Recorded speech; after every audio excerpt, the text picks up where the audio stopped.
It's Friday, March 7th. Let's talk PlayStation. A lot of stuff to cover this week, so let's get right into it. Pixel Junk Shooter Ultimate Edition is coming to PlayStation 4 and PlayStation Vita. Pixel Junk Shooter 1 and 2 were from the PlayStation 3. This is both games getting put to PS4 and Vita.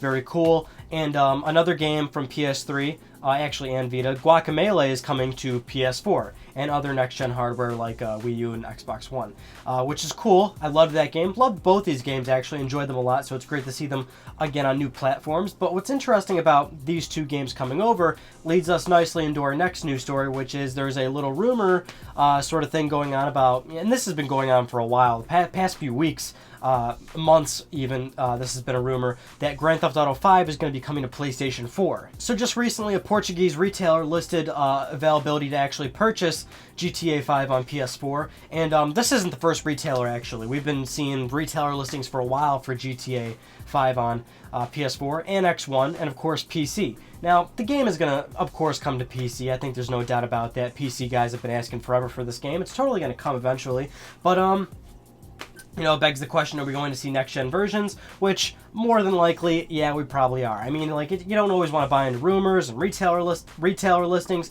but, you know, if you look at the past and you look at the fact that many retailers usually know this information, thus why they put it into their system, and thus why they take pre-orders, tons of times retailers have leaked games, so this is probably more than likely going to happen. Plus, keep in mind that Grand Theft Auto 5, Rockstar likes money. GTA 5 made a lot of money, and GTA Online is a very, long-term project for Rockstar. They can put a bunch of DLC on it. They can sell through GTA money.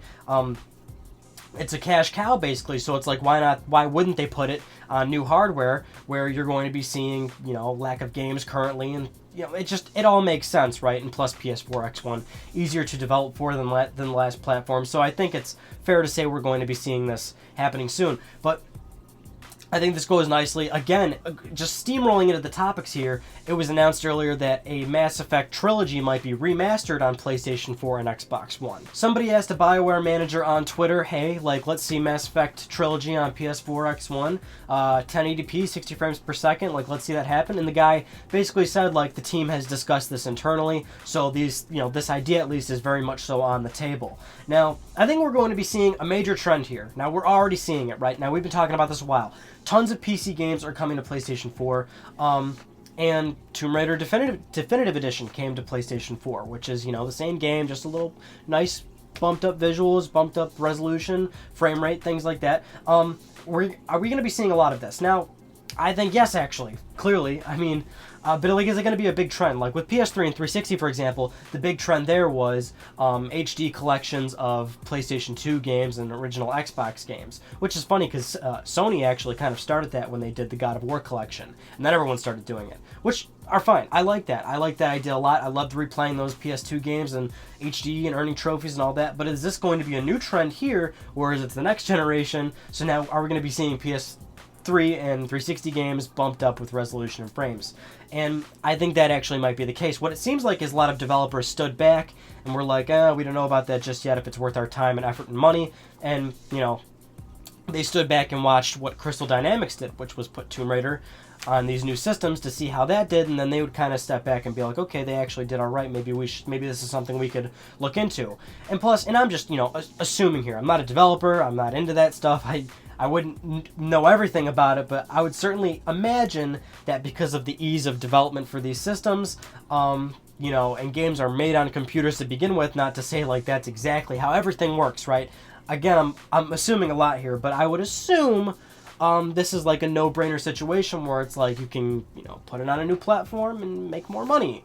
Because developers and publishers like that. So we might be seeing a lot of more PS3 coming onto PS4 with bumped up frames and resolutions. So due to the Japanese launch of the PlayStation 4, Sony has announced that they have sold 6 million PS4s worldwide.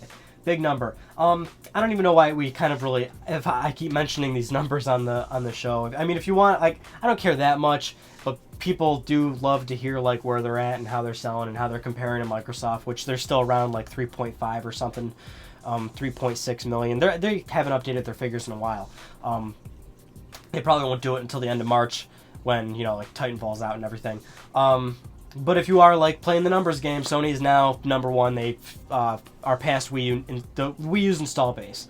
Sony's doing good. We've always talked about this before. They got to just keep that momentum going, and hopefully we'll see some exclusive games, firmware updates. Please, let's get some major firmware updates going. Let's get some features going. Let's get everything going. So it is official. The Last of Us movie is actually happening, and it is being done by Screen Gems. This is the studio that worked on the Resident Evil film franchise.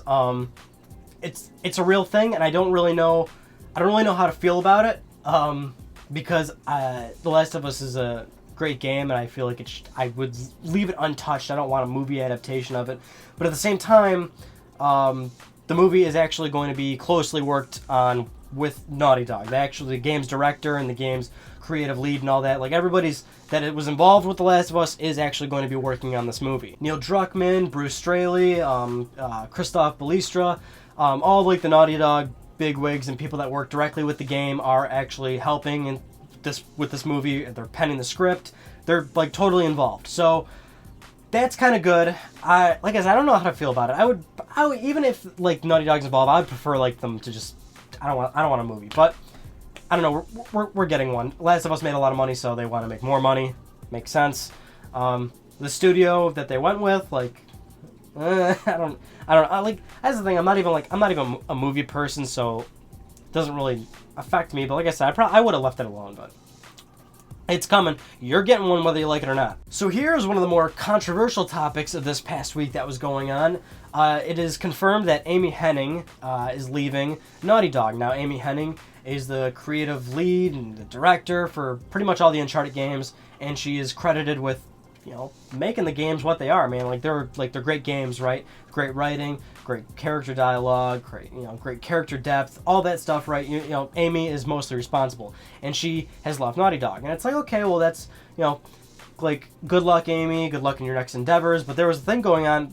At least IGN originally reported that Neil Druckmann and Bruce Straley, however you pronounce his name, that are currently they did The Last of Us, more or less. Apparently they forced her out of the company or something. It was under a certain circumstance that isn't like her quitting, basically. We know for sure she didn't quit. Scott Rhodey, who works at Sony, talked to IGN about this and said, business is business, things change, and, we love Amy and blah, blah, blah, like the casual PR, blah, blah, blah stuff. And then Naughty Dog followed up with a post on their website saying, the earlier report from IGN is inaccurate. Bruce and Neil had nothing to do with her being pushed out, but they still are not directly saying what has happened. And that is all we know. So I would have to assume she didn't quit. Fired? I don't it's not like they're going to publicly say she was fired, so that could have been something. I don't know. Maybe Amy, and this is all theoretical because I don't know. Maybe Amy, asked for a pay raise, and if she didn't get it, she's out the door, or maybe she wanted to lead a different project or something, or I don't know, but like I said earlier, good luck to Amy, incredible person, obviously has great talent, so good luck to her. And Naughty Dog is saying that Uncharted PS4 is unaffected by this. So perhaps the most oddly disappointing news story of this week was that Jack Tretton, President and CEO of Sony Computer Entertainment America, is also leaving Sony. Or, another big PlayStation figure is leaving. This is a big guy, big head honcho. Look at that guy. We've been watching that guy do E3 press conferences for a very long time. The thing I like about Jack Tretton is he was very charismatic. He always grinned. He had a lot of trouble on stage. He would always mess up his words, like I just did 1,000 times. Trip over his words, stumble, say the wrong thing.